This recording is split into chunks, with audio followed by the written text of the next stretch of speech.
Alors oui, il y a des situations où ça peut être intéressant de mixer le vieux et l'ancien.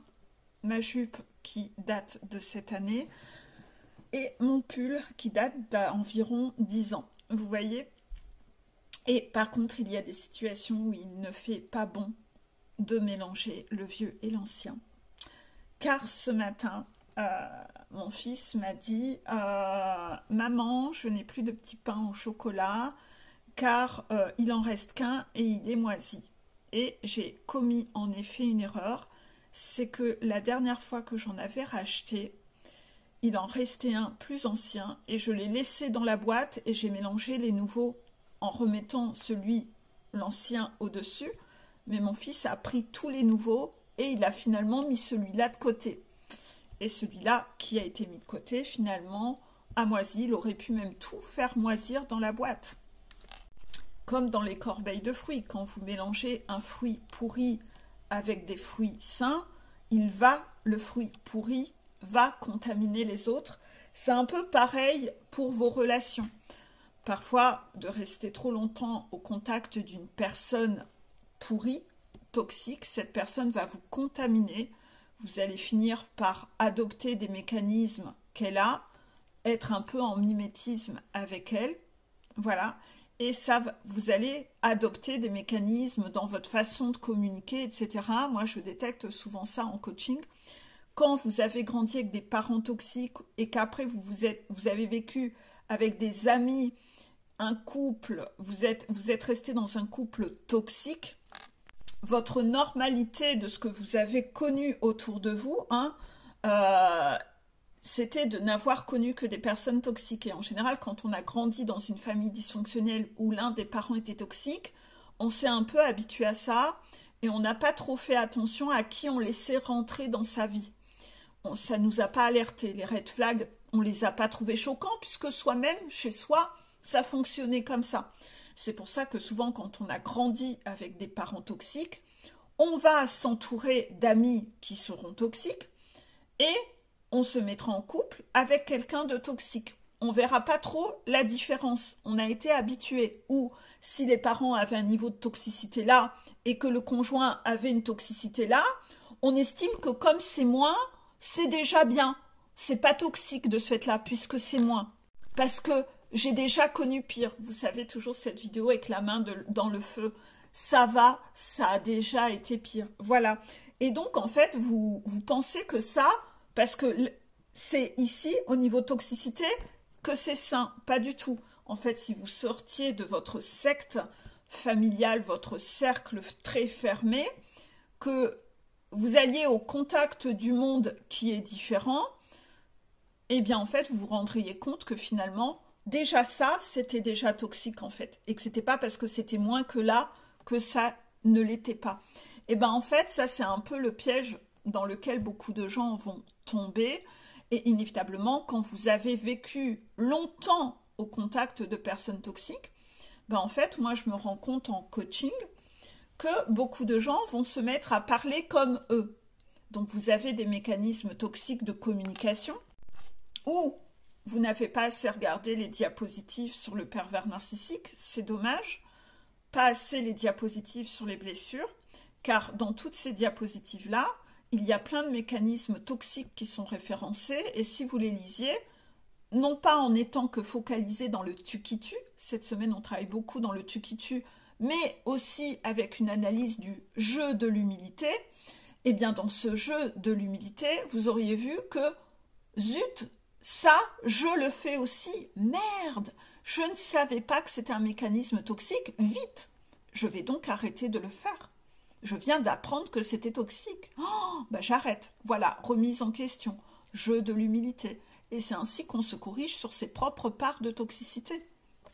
Petit à petit, vous allez réfléchir, vous dire, c'est vrai que quelque part, c'est pas terrible de faire ça. Puis après, ça va vous interpeller quand les gens en face vont le faire. Voilà, c'est ainsi que petit à petit, on sort un peu de sa cage et de sa secte, à normaliser ce qui n'est pas normal. Vous allez réapprendre à être choqué parce que vous vous êtes éduqué et que vous avez appris que c'est vrai, c'est pas normal. Vous vous êtes mis à remettre en question ce qui était connu et habituel dans votre cercle. Il faut vous apprendre à remettre en question ce que vous connaissez. C'est pas parce que vous le connaissez que c'est quelque chose que vous avez souvent vu, que c'est normal et que c'est OK. Vous voyez? Et utilisons le mot juste, parce que souvent c'est les rigides. J'ai toujours connu ça, donc c'est OK. Non, non, c'était mieux avant. Non, non. Et en fait, justement, c'est pas parce que c'est quelque chose d'ancien et que l'on connaît que c'est OK. Le rigide est souvent dans un cercle où tout le monde lui ressemble parce que le rigide n'aime pas la différence. Donc en fait, en général, il va s'enfermer dans une secte où tout le monde est exactement comme lui. Il n'est pas ouvert à la différence. Dès qu'il y a quelque chose de différent, il rejette. Paf, toi, dégage. Tu n'es pas comme moi. Tu dois être à 100% comme moi. Moi, je suis la vérité. Moi, je suis le juste. Ce qui est différent de moi, je ne peux pas le tolérer. Le rigide fonctionne comme ça. Donc, inévitablement, il ne connaît pas ce qu'il y a en dehors de sa secte puisqu'il s'est créé sa vie toujours comme ça, à ne s'entourer que de gens qui sont exactement comme lui, car tout ce qui est différent de lui, il le juge, il le rejette. Le rigide est associé à la blessure de rejet. Eh ouais, je l'avais déjà dit ça, hein. C'est bien de le répéter. Alors que la blessure de trahison est associée à la blessure d'abandon. C'est bien de le réviser quand même de temps en temps, hein, et de réenfoncer les clous. Donc, inévitablement, il y a des situations où, hein, mélanger l'ancien avec le nouveau, bah, ça va faire tout pourrir dans la boîte. Il y a des situations où c'est pas bien, alors qu'il y a des situations où, oui, ça peut avoir du bon de mélanger l'ancien et le nouveau, si l'ancien reste quand même quelque chose d'actuel. Moi, mon pull, il reste actuel, c'est bien. Si vous prenez un rigide d'une ancienne époque, qui lui n'a rien d'actuel et qui ne s'est pas du tout mis à jour dans les croyances et l'actualité et qui ne s'est jamais remis en question, mélanger l'ancien avec le nouveau, cet ancien va gangréner le nouveau, les nouvelles générations dans la famille. Il va marquer une emprise, hein? Donc en fait, c'est très bien de mixer les générations et de ne pas être dans un clivage où on se sépare, etc. Parce que si du moment où les gens se voient d'égal à égal et que on est dans des échanges et qu'il n'y a pas un rapport de soumission de parce que je suis plus ancien, je suis plus intelligent que toi, donc toi tu dois te taire, tu dois être soumis à moi, ça c'est pas du tout OK. Mais si les anciens sont ouverts d'esprit dans une humilité qu'ils ne sont pas dans le tu qui tue, c'est l'axe de la semaine, et qu'ils sont prêts à voir les nouvelles générations aussi intelligentes qu'eux, aussi évoluées qu'eux, et qu'ils ont eux aussi à apprendre des jeunes générations, qu'on est vraiment d'égal à égal, l'échange va être constructif. Personnellement, je ne considère pas mes enfants comme des êtres humains bêtes, je les considère d'égal à égal, et parfois, c'est eux qui remettent en question mes modes de fonctionnement. Que parfois, je vais faire un truc et ils vont me dire, bah, c'est pas logique de faire comme ça. Et puis, ils ont une super idée, je dis, ah ouais, c'est vrai. Et finalement, je change de méthode. Voilà. Je n'ai jamais considéré que mes enfants étaient des idiots et que ce qui sort de leur bouche est ridicule. Non. Parfois, eux-mêmes sont source d'une clé et ils vous apportent une réponse intéressante et sympa. Vous voyez ? Est-ce que vous, c'est comme ça dans votre famille? Il y a quand même très peu de familles où on est comme ça. On est encore, en plus là c'est les fêtes de Noël qui vont apparaître. Regardez, la plupart du temps dans les familles, on est vachement dans ce rapport de soumission où on n'est pas dans ce côté ouvert et respect. Les enfants se sentent absolument pas respectés par les anciens. Il y en a même, ça les gonfle de rester à table avec les anciens. Parce que c'est un peu genre, t'es qu'une grosse merde, t'es là, assis-toi, écoute le duce, écoute le patron, écoute le... Voilà, il y a ce côté supériorité. Et parfois, on ne s'intéresse même pas à eux, à leur vie, on leur pose même pas de questions, on les intègre même pas dans les conversations. C'est... Ça, il est temps que ça arrête, tout ça. Il est temps d'arrêter ce rapport de soumission où on humilie les enfants, où on est content à table de montrer « je rabaisse la jeune génération pour moi me mettre en valeur, j'ai besoin de mon trône ». Tout ça, c'est fini, hein. On est en 2024. Aujourd'hui, on est censé être dans le respect. Et au moment où les fêtes vont arriver, dans ces fêtes de fin d'année, vous dites que c'est des fêtes de famille, c'est vraiment des fêtes de famille, mais c'est quoi une famille? La famille est censée être dans le respect. On est dans des notions de famille où on se respecte, ou est-ce qu'on est content parce qu'on va pouvoir briller à table et écraser tout le monde pour faire montrer sa valeur? Est-ce que les gens sont contents d'arriver aux fêtes de Noël pour faire de la dalidite?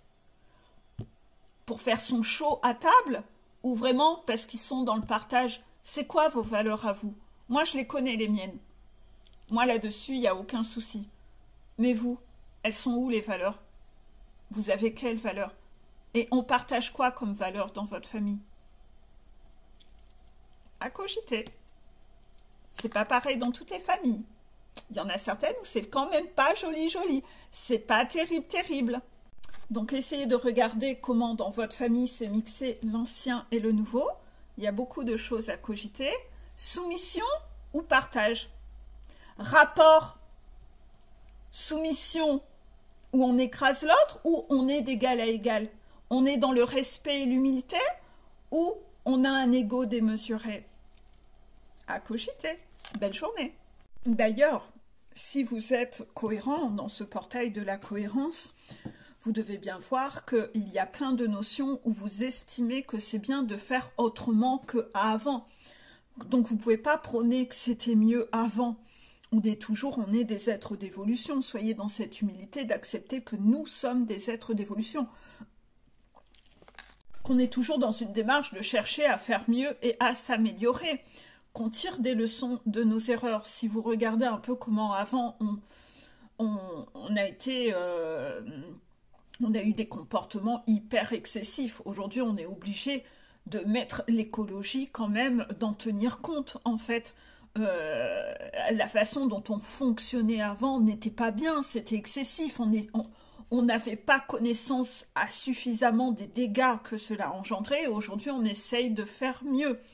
On peut partir comme ça. Surtout, si vous regardez à une époque comment les gens mangeaient de façon abusive, comment la cuisine était faite à une époque avec une quantité de gras, mais une quantité de beurre dans la nourriture, c'était ultra excessif. Ça a créé plein de problèmes cardiovasculaires. Ça a créé plein de problèmes de santé chez des gens qui après ont fait du cholestérol, ont eu des problèmes. Voilà, cet excès, quand vous êtes jeune et que vous vous mettez à boire un peu trop et qu'après, si vous regardez à une époque, c'était mieux avant, hein, vous savez ce que j'en pense du c'était mieux avant, les gens fumaient, ils fumaient même dans leur voiture avec leurs gamins, etc. Ils fumaient dans leur maison. Il a fallu qu'il y ait plein de cancers du poumon pour qu'on commence à s'inquiéter. Et aujourd'hui, on essaye quand même de changer des habitudes. Si vous regardez autour de vous, dans la jeune génération, il y a quand même moins de gens qui fument aujourd'hui. Moi, si je regarde le pourcentage de fumeurs autour de moi, il y en a vraiment beaucoup moins qu'à une époque, en fait. Donc, on ne peut pas être incohérent et puis se dire que je suis écolo toute la journée, mais après, je dis que c'était mieux avant. Non, je suis complètement contradictoire.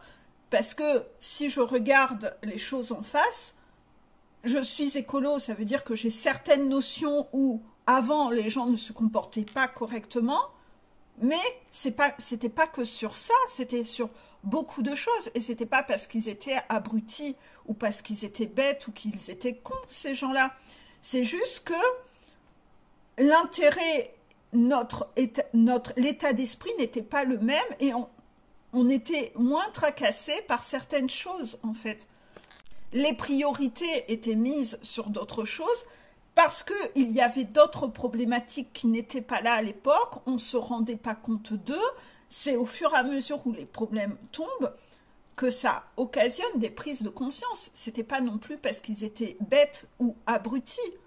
Mais il ne faut pas non plus partir dans l'autre extrémisme de se dire que avant c'était des dieux vivants et que vous devez écouter tout ce que les gens disent des générations d'avant comme étant parole de Dieu. Parce que remettez les choses dans le contexte, il y a plein de choses qui montrent bien que, voilà. Hein. Donc, en fait, l'échange, voilà, c'est ça, en fait. Il y a quand même des choses de l'ancien qui sont à lâcher. C'est au cas par cas. Vous devez être dans le partage, dans l'analyse, mais pas dans le soit vous mettre à genoux et lécher les anciens entre les orteils en les prenant pour des dieux et tout ce qui sort de leur bouche est parole de Dieu. Non, quand même, humilité. Eux ne doivent pas chercher à être dans cette posture. Et d'un autre côté, soyez pas dans cet extrémisme non plus de prendre les gens pour des cons, quels qu'ils soient jeunes ou âgés. Il y a toujours des choses intéressantes à prendre. Il faut partir dans aucun extrémisme. Vous savez que moi, je suis anti-extrémisme.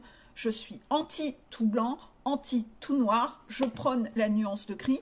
Et c'est par des échanges qu'on arrive à démêler ce qui est OK, ce qui ne l'est pas, avec quoi on est en phase et avec quoi on ne l'est pas. Et ça, c'est important là-dedans. Donc, aucun extrémisme, non. Mais observez, en général, vous êtes totalement incohérent. Portail de la cohérence, essayez de détecter où sont vos incohérences.